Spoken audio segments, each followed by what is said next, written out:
दोस्तों, क्या हाल है आप सबका। आज हम बात करने वाले हैं भारत की इंग्लैंड के खिलाफ दूसरे टेस्ट मैच में शानदार जीत की। अगर आप भी इस जीत से खुश हैं तो वीडियो को जरूर लाइक कर देना, ठीक है। आज के वीडियो का लाइक टारगेट हमने रखा है सिर्फ 500 लाइक्स का, तो लाइक करना बिल्कुल मत भूलना। जी हाँ दोस्तों, आपने सही सुना। शुभमन गिल ने दूसरी पारी में 161 रनों की तूफानी पारी खेली और इसके बाद मोहम्मद सिराज ने मैदान पर ऐसा चमत्कार कर दिखाया कि आप बिना हाईलाइट वीडियो देखे कहीं भी मत जाना। भारत की टीम इसी बलबूते पर जीत हासिल की। लेकिन रुकिए, इससे पहले एक बड़ा सवाल, आपको क्या लगता है शुभमन गिल और रोहित शर्मा में से कौन महान कप्तान है? अपनी राय कमेंट में जरूर बताइए, हम इंतजार करेंगे। चलो अब ज्यादा समय ना लेते हुए ये वीडियो शुरू करते हैं। दोस्तों, अब ये कहना बिल्कुल भी गलत नहीं होगा कि भारत और इंग्लैंड के बीच बर्मिंघम का दूसरा टेस्ट मैच अब धीरे धीरे भारत की मुट्ठी में बंद होता चला जा रहा है। वो मैच जो कभी किसी अनिश्चित पहेली की तरह लग रहा था, अब साफ साफ एक चित्र बन चुका है जिसमें भारत की जीत की झलक साफ दिखाई दे रही है। मुकाबले की शुरुआत हुई थी पहले दिन जब कप्तान बेन स्टोक्स ने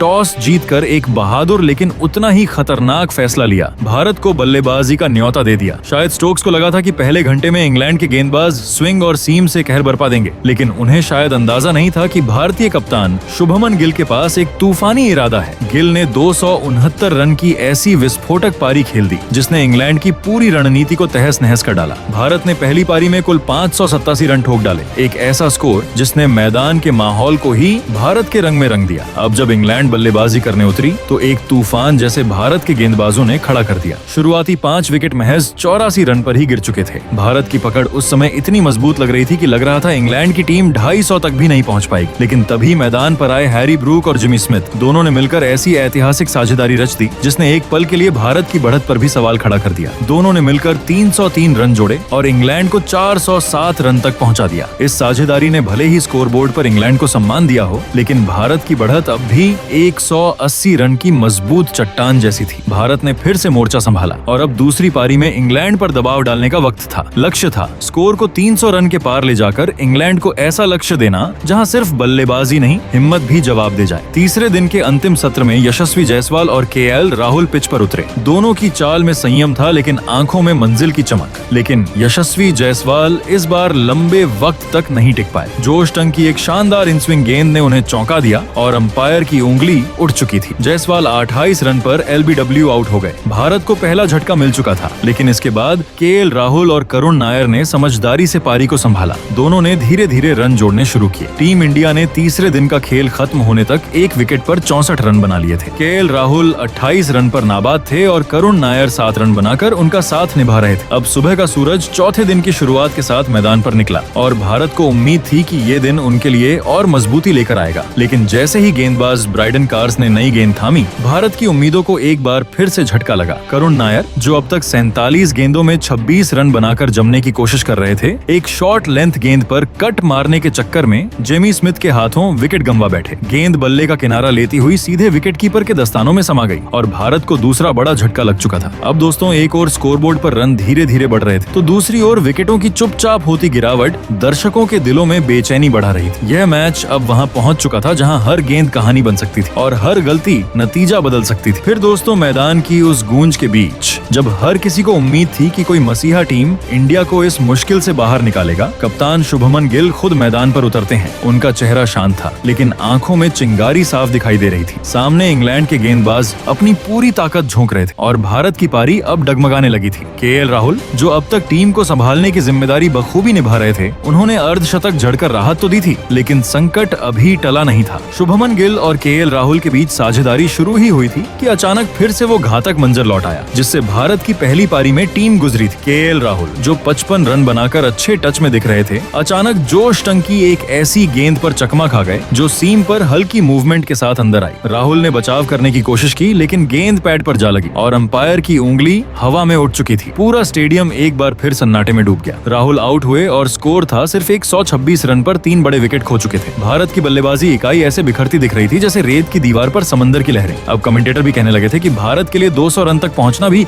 इस पिच पर एक चमत्कार होगा। ड्रेसिंग रूम में तनाव बढ़ता जा रहा था और फैंस की धड़कनें बढ़ चुकी थी, लेकिन फिर मैदान पर उतरा एक ऐसा तूफान जिसने मैच की दिशा ही बदल दी, ऋषभ पंत। जब उन्हें भेजा गया तो कोचिंग स्टाफ ने बस इतना कहा, तू जा और तूफान ला दे। और दोस्तों, ऋषभ पंत ने वाकई में तूफान ही ला दिया। जैसे ही उन्होंने क्रीज पर कदम रखा, इंग्लैंड की गेंदबाजी लय लड़खड़ाने लगी। पंत ने ना इंतजार किया, ना एडजस्ट करने की कोशिश की, वो सीधे अपने अंदाज में घुस गए। हर दूसरी गेंद पर बड़े शॉट, गेंदबाजों की लाइन लेंथ बिखरती गई और कप्तान स्टोक्स समझ नहीं पाए कि इस पागलपन को कैसे रोकें। पंत ने 8 चौके और 3 छक्के जड़ते हुए सिर्फ 58 गेंदों में 65 रन बना डाले और टेस्ट क्रिकेट को कुछ मिनटों के लिए T20 बना दिया। स्टेडियम में बैठे हर दर्शक पागल हो चुका था। लेकिन जैसे हर तूफान का एक ठहराव होता है, वैसे ही इंग्लैंड की टीम ने एक चाल चली। शोएब वसीर, जो अब तक संयमित गेंदबाजी कर रहे थे, उन्होंने पंत के लालच को पहचान लिया था। उन्होंने गेंद को थोड़ा हवा दी, स्पिन थोड़ा और घुमाया और पंत को इनवाइट किया, आओ एक और बड़ा शॉट लगाओ। पंत गए, पूरे दम से लॉन गॉफ की दिशा में जोरदार प्रहार करने के लिए बल्ला घुमाया, लेकिन गेंद बल्ले के ऊपरी किनारे से लगती हुई हवा में ऊंची चली गई और लॉन गॉनफ पर खड़े बेन डकेट ने छलांग लगाकर वो कैच लपक लिया। पंत आउट हो गए और साथ ही भारत की पारी को एक और गहरा झटका लग चुका था। स्कोरबोर्ड पर 126 से थोड़े ही ऊपर रन थे और 4 बड़े बल्लेबाज पवेलियन लौट चुके थे। हालांकि दोस्तों, जब ऋषभ पंत आउट हुए तो उन्होंने 65 रन जोड़कर भारत के स्कोर को 236 तक पहुंचा दिया था। उनके और शुभमन गिल के बीच हुई एक 110 रन की साझेदारी ने वो नींव रख दी थी, जिससे भारत की दूसरी पारी की इमारत उठ खड़ी हो सके। उस साझेदारी का टूटना एक बड़ा झटका जरूर था, लेकिन भारतीय ड्रेसिंग रूम में विश्वास अब भी बरकरार था, क्योंकि मैदान पर अब बल्लेबाजी के लिए आ रहे थे वो खिलाड़ी जिनकी उपस्थिति ही विपक्षी टीम के माथे पर बल डाल देती है। रविंद्र जडेजा। लंच ब्रेक के बाद जैसे ही जडेजा मैदान पर उतरे, उनके चेहरे पर वही आत्मविश्वास था जो युद्ध भूमि पर उतरने वाले अनुभवी योद्धा के चेहरे पर होता है। वो जानते थे कि अगर भारत को एक ऐसा टारगेट इंग्लैंड के सामने रखना है जो उन्हें घुटनों पर ले आए, तो ये पारी अब संभालनी ही होगी। शुभमन गिल और जडेजा की जोड़ी जैसे ही साथ आई, दोनों ने रफ्तार पकड़ ली। सिर्फ 58 गेंदों में 50 रन की साझेदारी पूरी हो गई। दर्शक झूम उठे, ड्रेसिंग रूम ताली बजाने लगा और कप्तान गिल की आंखों में अब सिर्फ एक मंजिल थी, इंग्लैंड को झुकाना। इसी बीच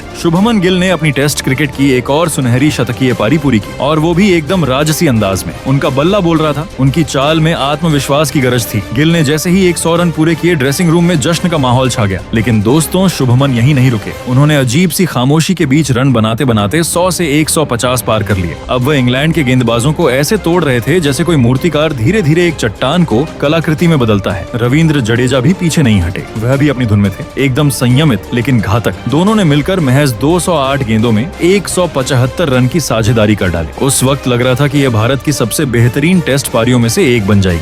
लेकिन फिर वही क्रिकेट का सस्पेंस। 80वां ओवर, 5वीं गेंद और गेंदबाज शोएब वसीर, उन्होंने शुभमन गिल को एक ऐसी गेंद डाली जो हल्के से अंदर आई और बल्ले का किनारा लेते हुए स्टंप्स को उड़ा गई। गिल की पारी वहीं समाप्त हो गई 161 रन पर। लेकिन इस पारी में 13 चौके और 8 छक्के मारकर शुभमन गिल ने इतिहास की किताबों में अपना नाम हमेशा के लिए दर्ज करवा दिया। गिल के आउट होते ही अगली चुनौती थी नए बल्लेबाज नीतीश कुमार रेड्डी के सामने, लेकिन वो इस चुनौती को संभाल नहीं पाए। जो रूट ने उन्हें महज एक रन पर ही चलता कर दिया। एक पल के लिए लगा कि इंग्लैंड वापसी कर सकता है, लेकिन फिर आए वॉशिंगटन सुंदर और उन्होंने जडेजा के साथ मोर्चा संभाल लिया। दोनों ने धीरे धीरे रन जोड़े, एक एक गेंद पर भरोसे के साथ। रविंद्र जडेजा ने एक और नाबाद अर्धशतक जमाया और 69 रन बनाकर अंत तक डटे रहे। वहीं सुंदर ने 12 रन का संयमित योगदान दिया। भारत का स्कोर अब 607 रन हो चुका था। कप्तान शुभमन गिल ड्रेसिंग रूम से बाहर आए और हाथ के इशारे से संकेत दे दिया, पारी घोषित। स्टेडियम में तालियों की गड़गड़ाहट गूंज उठी। भारत ने इंग्लैंड के सामने स्कोर रखा 608 रन का। अब चुनौती इंग्लैंड के सामने थी, एक ऐसा स्कोर जिसे हासिल करना नामुमकिन नहीं पर किसी सपना सा जरूर लगता था। मैदान पर बल्लेबाजी के लिए उतरे जैक क्रॉली और बेन डकेट। अब आगे क्या होगा, कौन टिकेगा, कौन बिखरेगा, ये सवाल दर्शकों की आंखों में तैर रहे थे। हालांकि दोस्तों, जब बेन डकेट और जैक क्रॉली बल्लेबाजी कर रहे थे तो सभी की निगाहें मोहम्मद सिराज और आकाशदीप पर थी, जिन्होंने दूसरी पारी में अपनी शानदार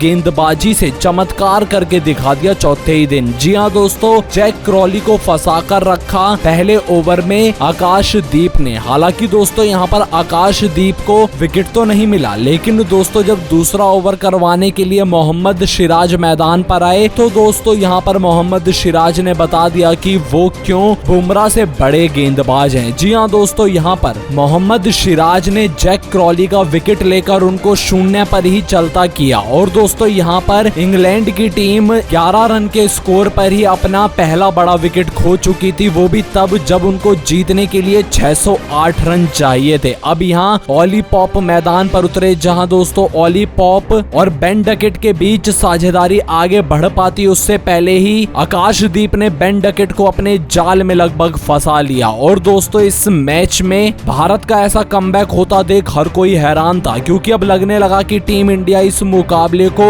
400-500 रन से जीतेगी। बाकी दोस्तों अब आप सभी को क्या लगता है 5वें दिन भारत की टीम कितने ओवर तक इस मैच को जीत जाएगी? अपनी कीमती राय हमें कमेंट करके जरूर बताइएगा। उम्मीद है आपको दिखाई हुई जानकारी पसंद आई होगी। वीडियो अच्छा लगा हो तो वीडियो को लाइक करना, चैनल पर पहली बार आए हो तो चैनल को सब्सक्राइब करना। जय हिंद, तब तक के लिए वंदे मातरम।